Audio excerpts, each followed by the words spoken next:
All right, folks, we're helping you win at work and win at life. More money, more meaning. This is the Ken Coleman Show. So excited that you're here. We're going to tell you what to expect.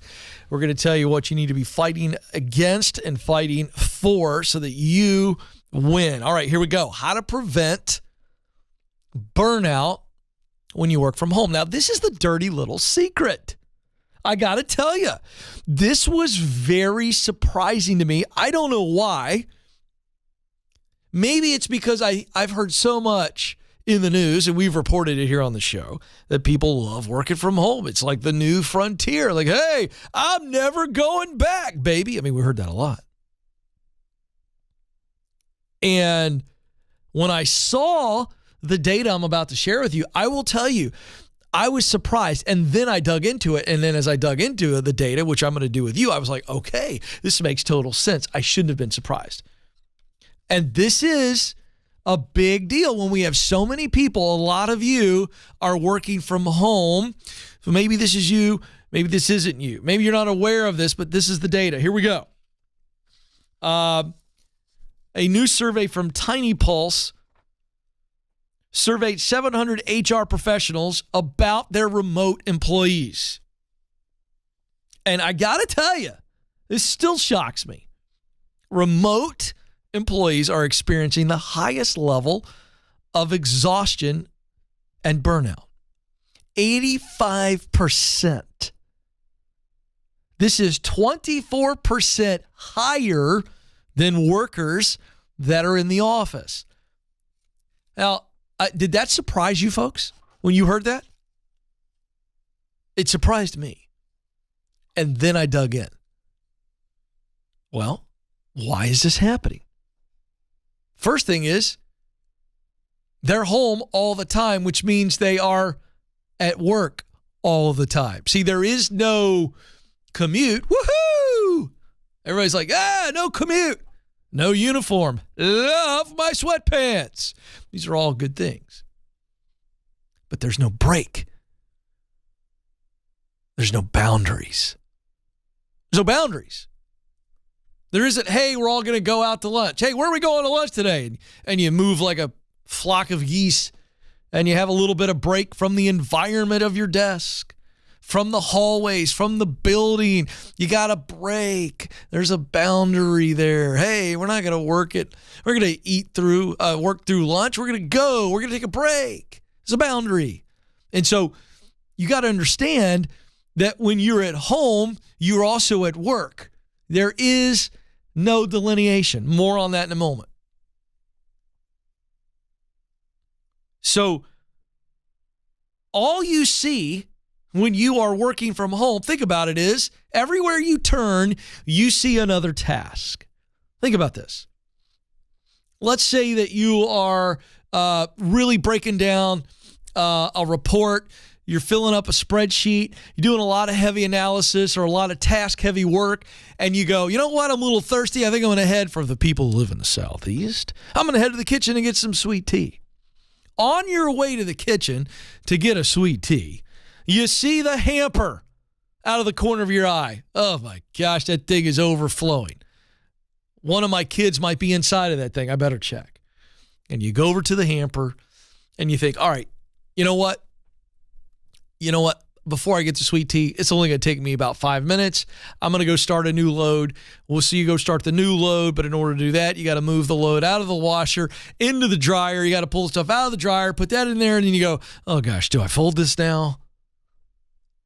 This is just one metaphor.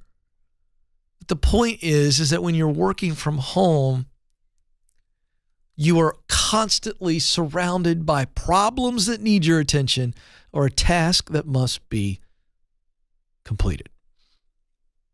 See, when I'm here at the office, I've got enough things I've got to do. Out of sight, out of mind tends to be a good thing, because I'm not thinking about my chores at home, my honey-do list, if you will. I'm not thinking about it. That's a good thing. Well, when you're working from home, you got everything that you got to do professionally, and you got the honey-do list, you got the kids and all the things, and you're completely surrounded by it. All right, so you never get a break. There is no mental separation. So how do we avoid staying in the blender? Because this is the metaphor for me. I think it's a blender. Home life, work life is just coming together, and it's just go, go, go, go, go, go, go, go, go, go, go, go, go all day long. And by the way, we didn't report today on data we've shared in previous shows, which is that work from home people are working longer hours because, again, there is no commute.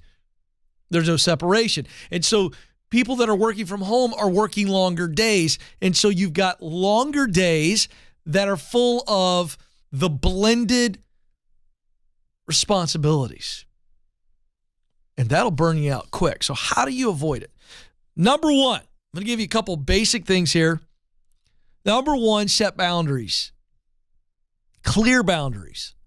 Okay? So I'm either going to work at a local coffee shop, not work in my house, or if I'm going to work in my house, I'm going to work up in the bonus room, and I'm going to take everything I need up there, and I'm going to have some boundaries where I'm not confronted with all these other distractions that are important to me. I've got to set boundaries. I'm not going to deal with the kids stuff right now. You got to set boundaries. What are those boundaries? What do they need to look like? You have to decide that. I can't tell you specifically what they need to be, but you need to have some clear boundaries. An environmental boundary, behavior boundaries, communication boundaries. Those would be some ideas. And then once you set your boundaries, your schedule needs to reflect the boundaries. Okay, so say you set a boundary that I'm not going to let my work completely overlap all of the personal breaks that I would maybe normally take in the office. So let's take one that's very obvious, lunch. If you were in the office, if you would take an hour for lunch, whether you sat on a park bench or you sat out in the parking lot in your car and listened to podcasts, or you went out to eat with everybody else, or whatever. You went to the gym and worked out and ate on the way back. Whatever it is, whatever you would normally do, you need to also have a schedule that reflects these boundaries. So you know what? I need to take a break for lunch. I would normally get up and walk for 15 minutes before big meetings. Boom, set your schedule for that. So if you got a 3 o'clock Zoom call with everybody and their brother, guess what? Walk around the neighborhood for 15 minutes. Stick to a schedule that is in alignment with your boundaries. Boundaries first, schedule to fit the boundaries. Which means I'm not going to do, here's a boundary and here's a schedule. I'm not going to do personal home stuff at all, even for 5-7 minutes during the day. That's a boundary. So I'm going to do laundry only on Saturdays. All right, coming up next, the third and final one. I believe this is the one thing that'll help you avoid burnout, whether you work from home or you work in the office. And I may surprise you with what it is. That's coming up next. Don't move.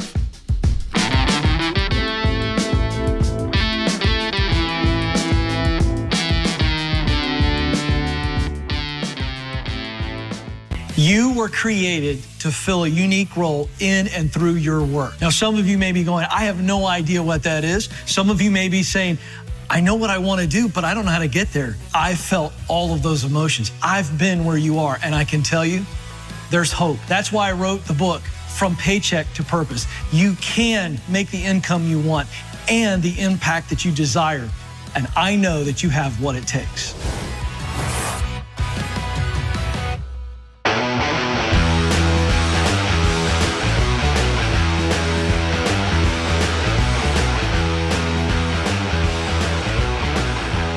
All right, folks, welcome back to the Ken Coleman Show. We're talking about how to prevent work from home burnout.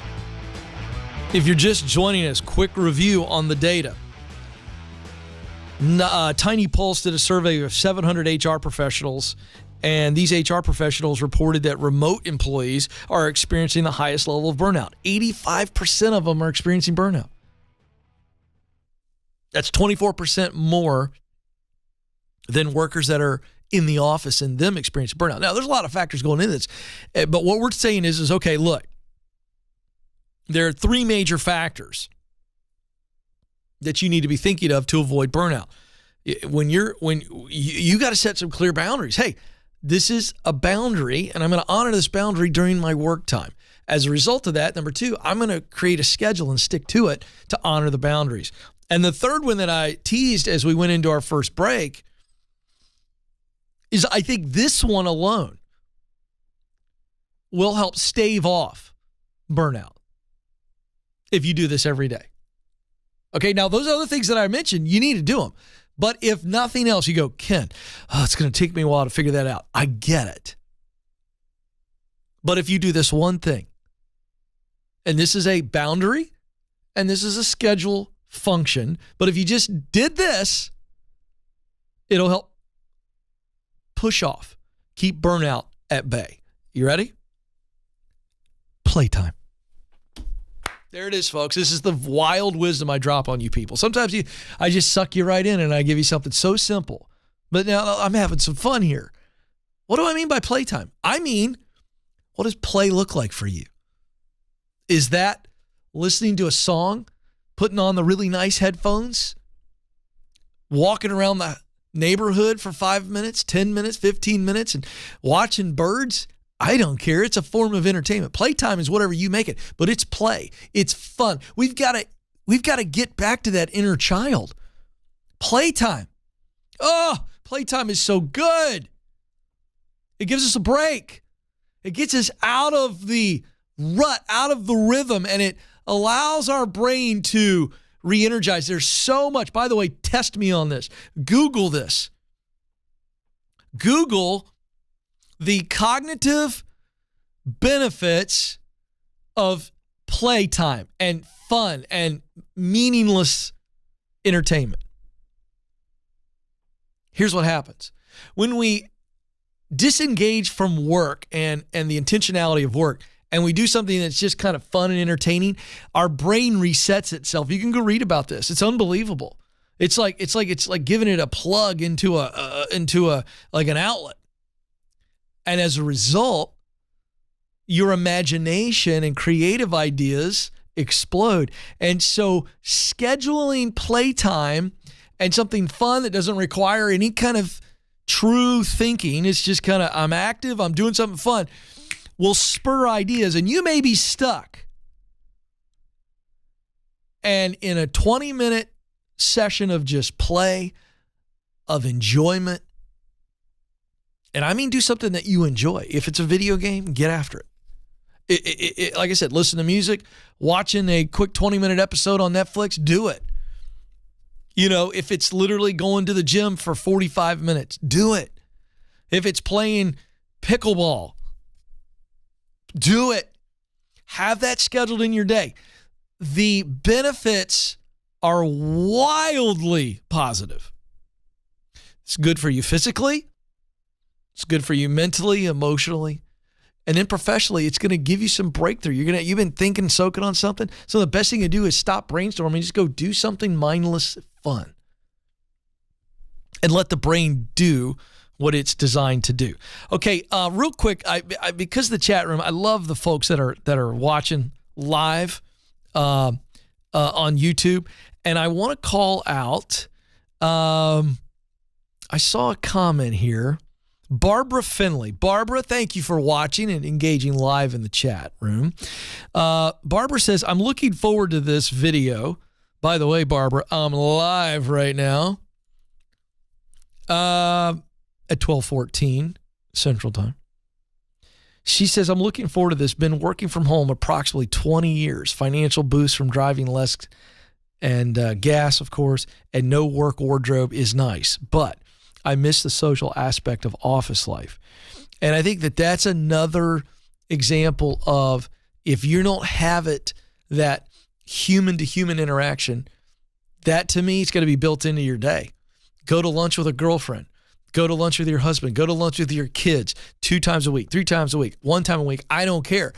But have a moment in your day. So maybe play for you is just a good catch-up, a good coffee. Maybe get up and go hard for 2.5 hours and at 11 o'clock or 10:30, a quick 30-minute coffee with somebody, and it just will re-energize you. This is the kind of stuff that will help you avoid burnout. So thank you. We'll jump back in the chat room maybe a little bit later. But Barbara, I wanted to reach out to you on that. That's important. You have got to hear that and not trivialize that, but prioritize that. That's really important. All right. So, couple things I want to get to in the news. The biggest story in the world right now is Ukraine, and there's a great leadership lesson from it, and it's fascinating. Let's talk about it in the news.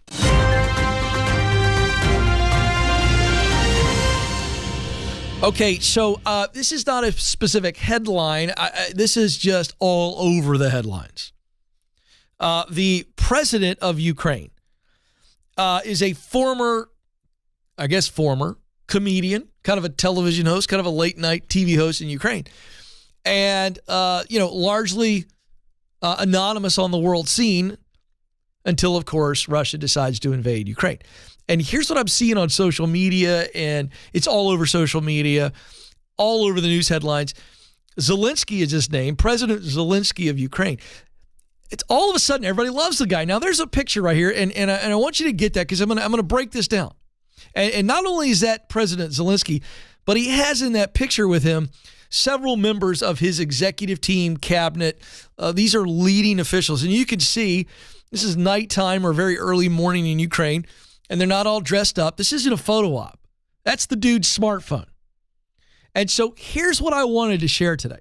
There's a massive leadership lesson as to why all of a sudden Zelensky's getting all this love. People are like, this guy's a great leader. Oh my word, I love this guy. It's all over social media. Everybody's going nuts. Oh, what a great leader. The guy's amazing. Wartime hero. Woo, woo, woo, woo. Okay, now, understand part of it is he's the president of the underdog, right? So we all love to cheer for the underdog. This is a naked, aggressive move by Putin, and it's awful and it's wrong and all the things.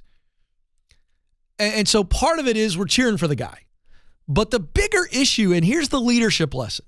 You know why all of a sudden he's getting all this love? And I don't know if the guy's a great leader or not. I'm going to go ahead and say that. I don't want to, oh boy, there I did it. I don't know if he's a great leader.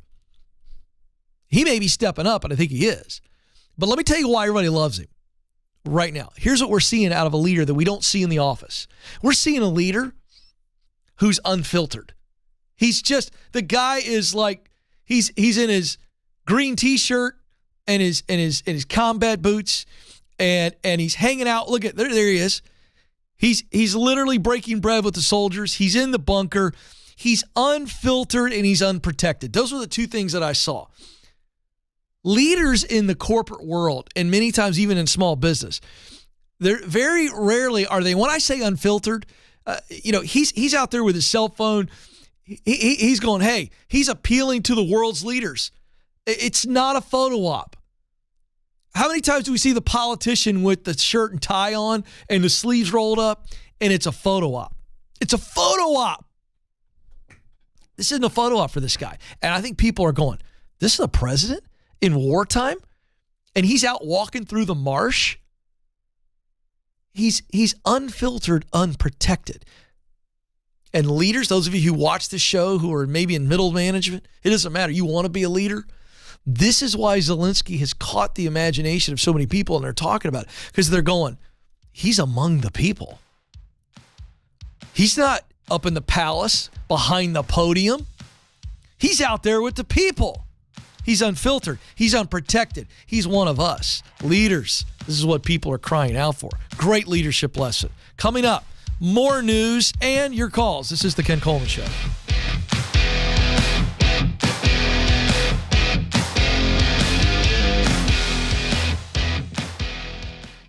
According to Glassdoor, the average job offer attracts over 250 applicants. So if you've made it to the interview, you've already made a great impression. So now is your time to showcase how you are the best choice for this role. That's why we created How to Win the Interview. This free guide will walk you through the 5 strategies to help you stand out amongst the competition. With just a little intentionality, you can prepare yourself to win the interview. To get it, go to kencoleman.com/interview.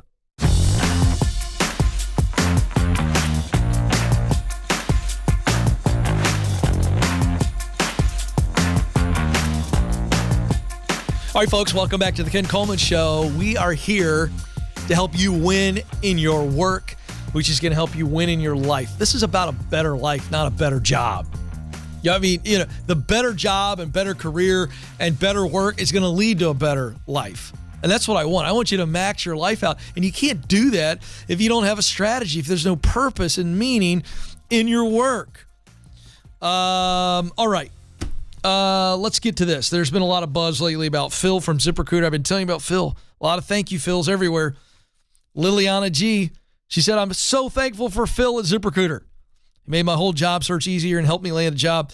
That Phil sounds like somebody you should have in your corner, and you can get Phil in your corner by going to ZipRecruiter.com. That's ZipRecruiter.com. It is a free service to you folks. I don't know why in the world you wouldn't do it. Takes just minutes, and it's very effective.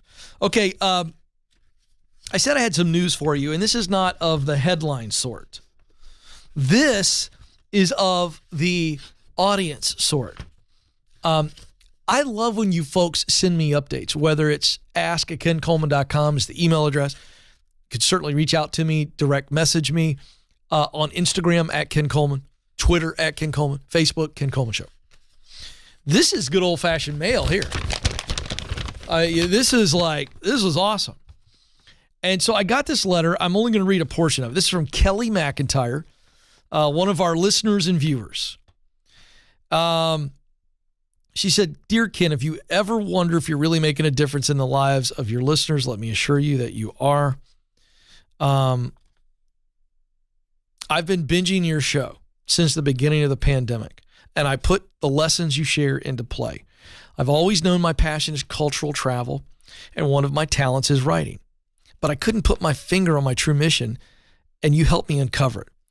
My mission is to challenge families to embrace the world beyond their bubbles through travel. Once I got clear on that, I had no option but to write a book. 2 years ago, listen to this, I had never written anything longer than a grad school research paper and nothing more interesting than posts from my travel blog. But I got qualified, not through expensive creative writing degree, but from YouTube. Learned how to write through YouTube.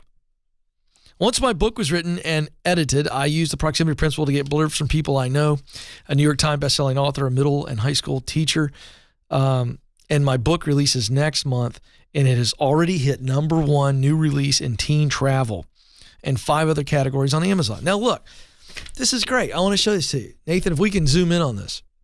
This is the book. And The Passport Project, and it's actually written, there it is, it's actually written through the lens of her parenting her middle school daughters into traveling around the world and what they've learned. So it's really, really cool. And so I'm not trying to sell her book. I'm just simply saying this is 2 years ago, and here's the finished product. And it's actually doing darn, you know how hard it is to sell books? It's hard to sell books. And I'm really proud of you, Kelly. And I'm very grateful that you sent the book in. And you were inspiring a lot of people. And I hope many of you got inspired by Kelly. If Kelly can do it, you can do it. May not be a book, maybe a business. So really, really love that, Kelly. Thank you very much. That is so awesome. Okay, let's get to the phones. Nathaniel is joining us in Watertown, Wisconsin. Nathaniel, you're on the Ken Coleman Show. Hey, Ken, how are we doing? I'm living the dream, Nathaniel. What are you doing? Right now I'm talking to you and enjoying 43 togethers in Wisconsin. Oh, 43 degrees. There you go. That's a heat blast for you all, isn't it? Yeah, we're seeing the snow gone, so that's always nice. Good. How can I help? So I have a question. I have basically 2 completely different options as far as like want to pursue. One being I really enjoyed mowing / lawn maintenance when I was younger, all the way up through I was like 17, 18.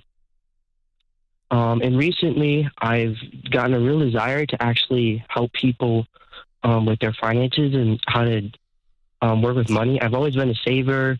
I've tried to invest. I've invested a little bit. I've tried to, I'm saving up for a house and stuff, but I'm trying to figure out what's like that next step. And like, right now I'm just working a full-time job as a brake press operator, but I know this is not what I want to do for the rest of my life.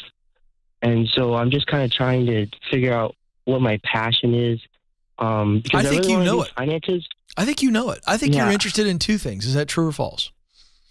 Yeah, definitely. Do you think it's possible to be passionate about 2 or 3 or 4 different types of work?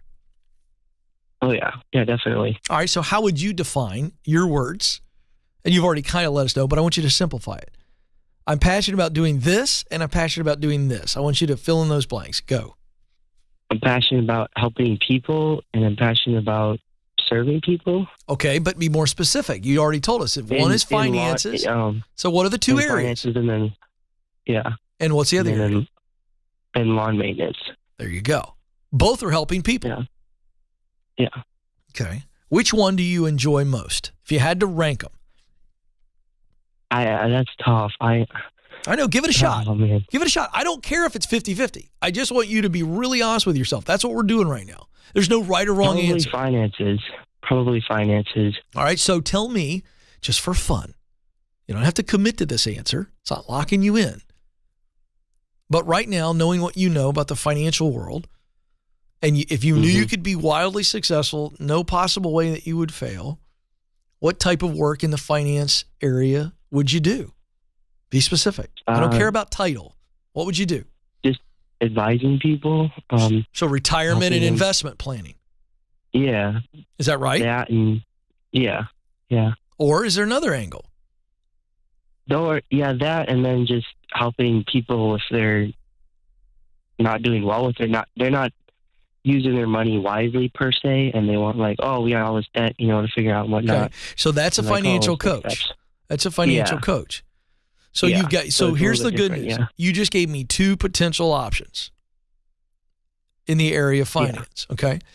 Tell me what the dream would look like if I told you today, and I'm not telling you this, but if I said the finance thing isn't an option, but lawn care is, there's no limit.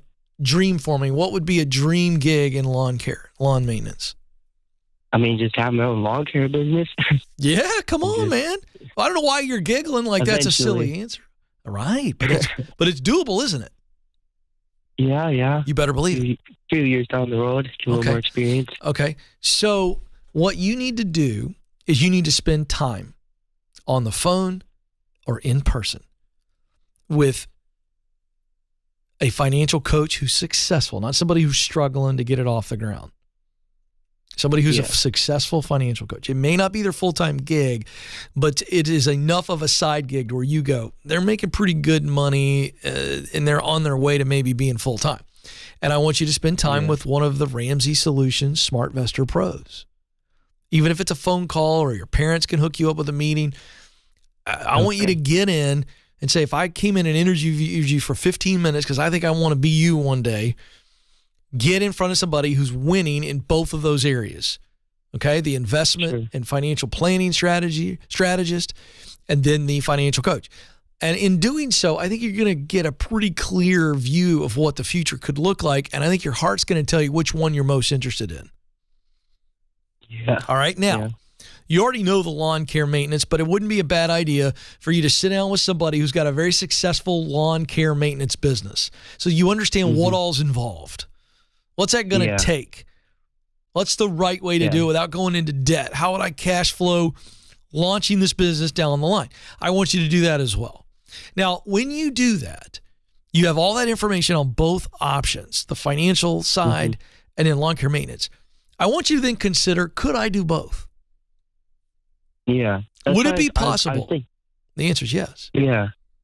Yeah, I was thinking, I was like, man, you could definitely do both. I mean, if you're lawn care, you delegate other people, and then do more coaching, but still have that business. So that's right. Now, I don't think it's going to be as easy to run a lawn care business and be a full-time financial advisor, but that's different. But from a coaching standpoint, that could be something you do on the side, and then as maybe the coaching business grows, you could sell the lawn care business or just hire somebody to run it, and you do your true love. That's the direction I want you to go. Do that, and the clarity is going to come to you.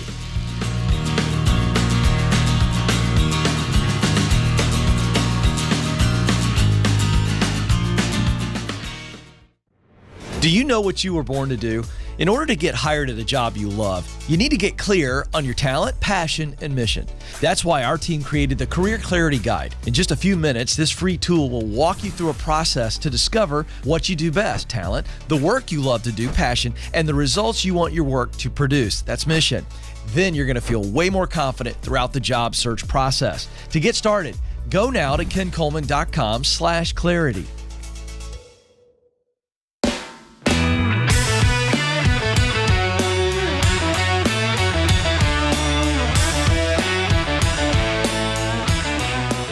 All right, folks, welcome back. Coming up a little bit later in our bonus segment for our viewing audience, we've got a #IQuit segment that's going to be fun.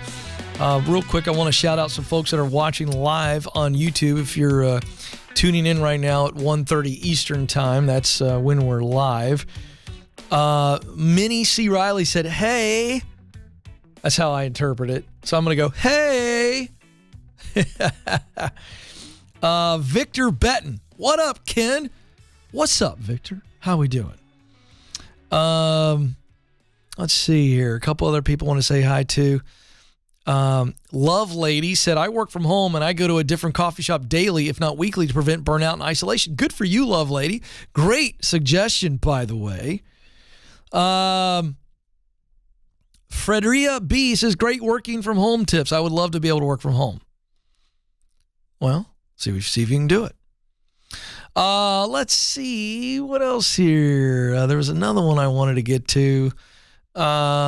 Alexandra says, I worked from home last year and I couldn't take the isolation anymore. Social interaction is everything. Good for you, Alexandra. You got to know yourself.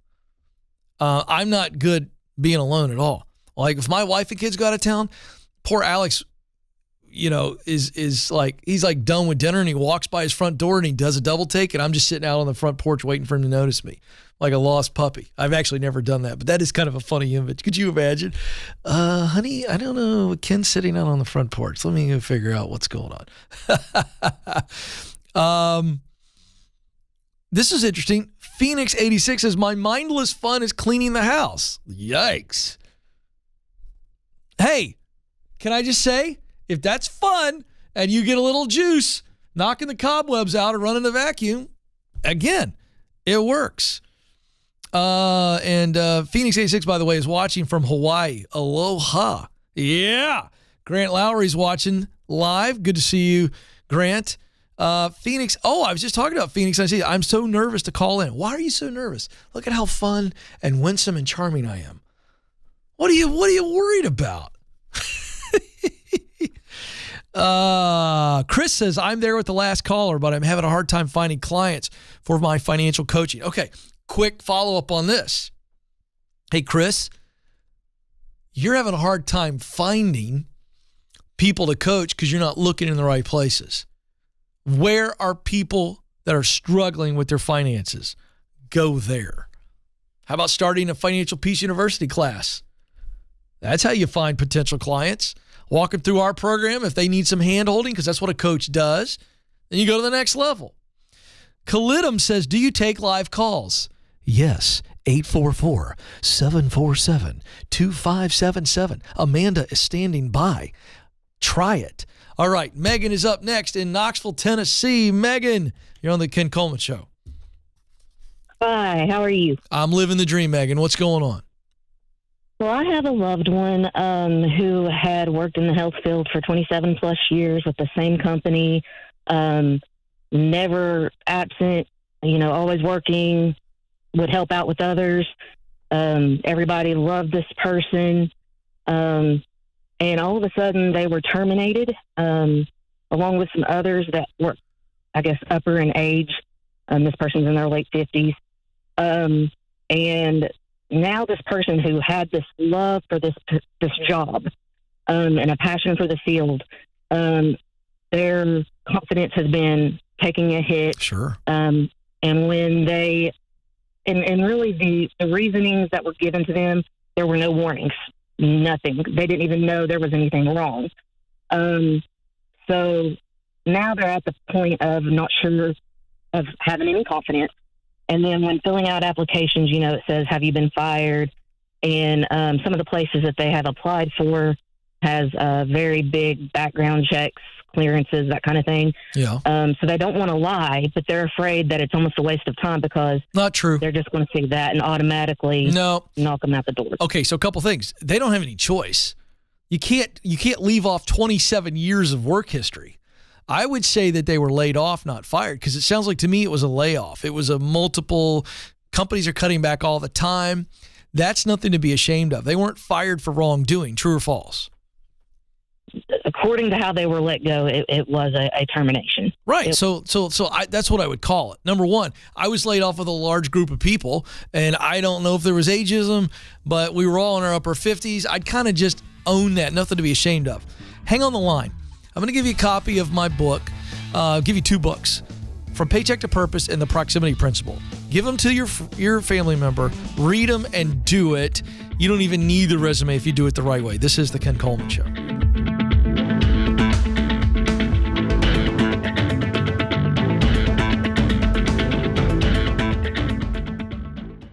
Are you wondering if you should leave your current job or stay put? Well, you're not alone. That's why we created the Should I Quit My Job quiz. In just 5 minutes or less, this quiz will help you determine if you're at the right company and if you're in the right role. And if you need to make a move, you'll get practical steps to keep you moving forward. Folks, it's time to get unstuck. Life is too short not to do what you were created to do. Go take the quiz right now at kencoleman.com/quiz.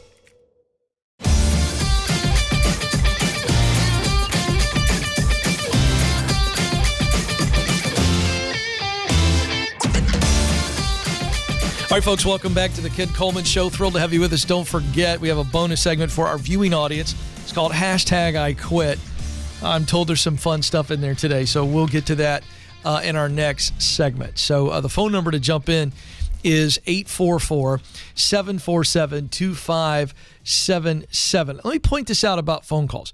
We for years and years and years have just been taking calls and answering questions, coaching and counseling. I'll tell you what Alex and I have been talking about. If you just want to call in and make a comment on something in the show that we talked about earlier, you want to weigh in on something, call in. You can make a comment. If you go, hey, Ken, I'm just struggling with this emotion. Help me with this. If you're in a really toxic workplace or you've had a recent nightmare that you've recovered from, call in. We want to hear the story. We'll change your name and location if we need to. Aaron is up next in Birmingham, Alabama. Aaron, you're on the Ken Coleman Show. Hey, Ken, how you doing? Living the dream. What's up? Well, I'm calling in today because I am kind of torn 50-50 between pursuing staying in the military and finishing out to my retirement or pursuing a career in the IT field. Ooh, I like this. This is really fun. I'm going to make a suggestion that you're not as torn as you think you are. Well, let me take another guess. My guess is your head's telling you one thing and your heart's telling you another. Yes, and actually these last couple of weeks, it's been kind of a roller coaster on which way I want to go. I wrote out something, if you don't mind me reading it, to kind of give you a little bit more perspective. Okay, cool. Let me say this, though. Right. As long as it addresses what I just asked, because that's the issue. It does. All right, go for it. So, just to preface what you just said, this is the last 6 to 7 months is when I've really been trying to make a decision on what I want to do. Depending on the week has leaned me one way or another. And it's got to be exhausting. I'm exhausted hearing about it. It really is. Oh, I apologize. But here, let me read this real quick. Right. So I'm trying to decide if I want to finish my military career or pursue a career in the IT field. I have 1 year left on my current contract, which will put me at 16 years time in service. I am considering pursuing a military-sponsored internship with an IT company and have been working towards a related IT cert. I am halfway through my degree in cybersecurity, but I'm feeling a little bit burnt out in the military, more specifically the leadership style, atmosphere, and overall mentality of the career field that I'm in. And to another thing onto that, I do like the military. I enjoy being in the military. It's more my career field that I have a problem with. But let me move on. However, I feel I could finish out the last 5 years of my retirement right now, because right now I am at 15 years. I am currently in a job position that I very much enjoy, and the leadership at the base that I'm at is fantastic. I've been here for 7 years. It's great here. And, but I'm also uncertain on the time that I still have in this current position and at this base. And, on top of all that, if I'm hired on at the internship, it would be a considerable pay increase from where I'm at now too. And so I'm just unsure which path to take, because right now I just put on a rank, but so that makes me ineligible to promote for another 2 years. And then after that, I could make another rank. It's difficult to make this next rank the first time. And so, I mean, that's kind of something to weigh. So really, I'm like, as far as on the salary side of it, I'm locked in on that. Now let's get to where I'm at. Well, but here's the deal. Here's what we know you're absolutely certain about is a future in technology. That we know, right? Yes. Because on one hand, we got get out and go to the private sector and get in cybersecurity there. Yes, on the other hand, we've got apply, and I'm guessing you feel like your chances are pretty high that you would get the internship, the paid internship in the military, which would be a bump as well. So that's what, in the last couple of weeks, that's what's kind of taken the turn, because talking to my contact for the company that I am going to apply for, it was, for a while there, it was kind of sounding like, this might not work out. And then 2 weeks ago, me and him had a sit down again, and he was telling me that his company currently is in a crunch for hiring and stuff. And he had initially told me that they get about, 300 or 400 applicants a year for their internship. This internship that I'd be going to it's a free one, because that's one of the conditions for the military. Because I'll still be technically in the military. I will just be doing an internship somewhere else. So, but anyways, yeah. So, and then he told me, his company's in a crunch, so that's looking great for me for getting in. And then yesterday, he texted me and said, "Hey, get your resume ready." He's like, "I've got my contact." Okay, so here's my question: is this in the military, or is this outside? No. It's outside the military. Okay, it's a civilian company, everything like that. It's just it's a transition program that the military has to help us transition from the military to a civilian job. So so we're really not talking about staying in the military at all. We're talking about this transition program versus you just getting out altogether, and then no, sir. That would be if I do this internship. It's for the last this internship's 3 months. So it'd be the last 3 months of my current enlistment. And so in 9 months is when I would start it, in 9 months. Yeah, but you would be out of the military or still in the military? Still in the military. Once that internship's over, my contract will expire, will finish, and then I'm not allowed to re-enlist into active duty. Now, I can join the Guard or the Reserves. I know, but hold on. Brother, listen, this is where I'm so confused. And I was really trying to let you read your letter, but this is simple. You want to go into technology. So I'm confused right now about the internship path, but that's one path. It doesn't matter. Let's stop getting into the details, because I'm confused. What I'm not confused about is you have two paths. One, the military internship into technology. That's one path, right? Right. Well, it's not with the military. It's just I know. But my point is that's one option before you. Is the pathway is through this internship transition program? Yes, sir. Yes, sir. Okay, then that's where I'm confused. Now I'm not. Okay.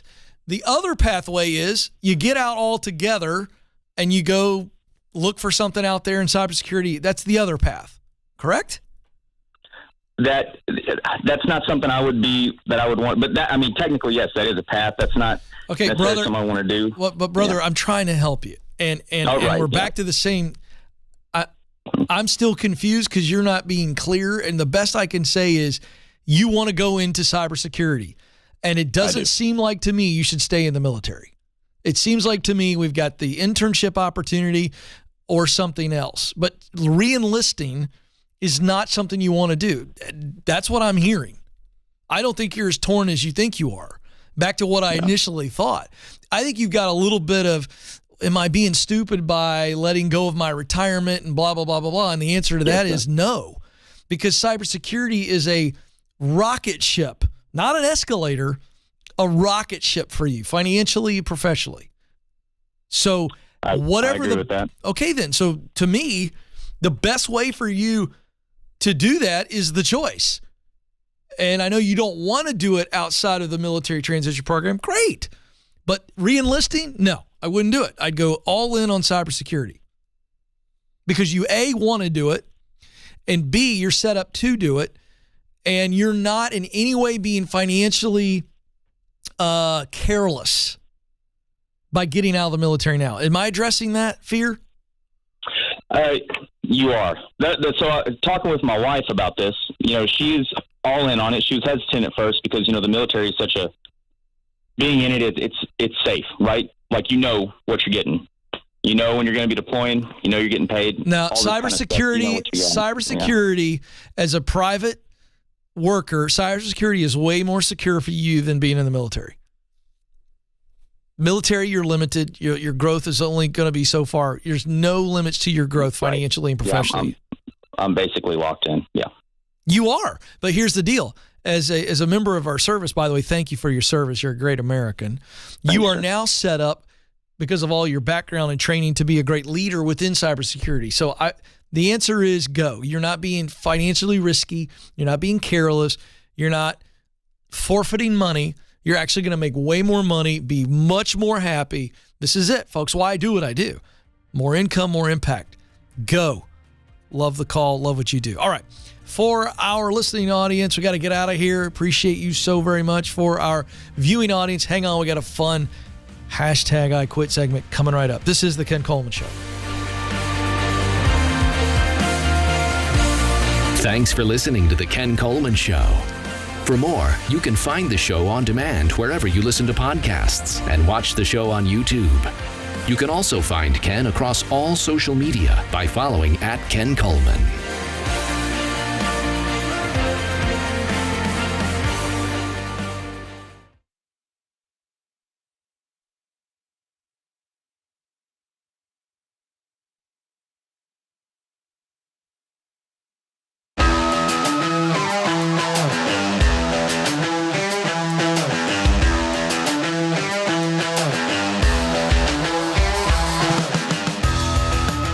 All right, folks, welcome back to our bonus segment of the Ken Coleman Show. To our viewing audience, thank you so much for hanging with us and staying with us.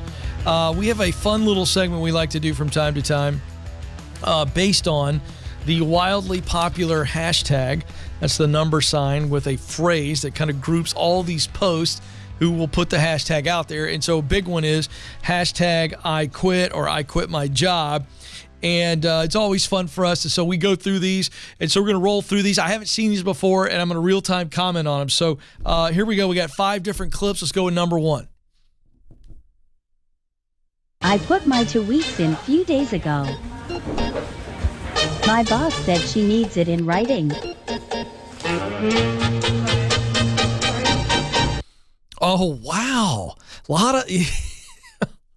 I'm not a fan of this. I'm going to go ahead and tell you because I don't want to send a mixed message. I'm not a fan of not doing it the right way with a nice formal resignation letter. However, I also don't know how Nancy was treated by her leader. And so I have a little bit of mercy and grace here.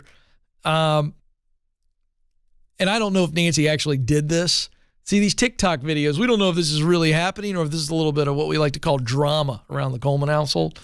But I will say this, it made me laugh. Creativity points a lot. But please, make sure that you quit the right way. There's just no reason to burn or blow up a bridge. All right, let's go to the next one.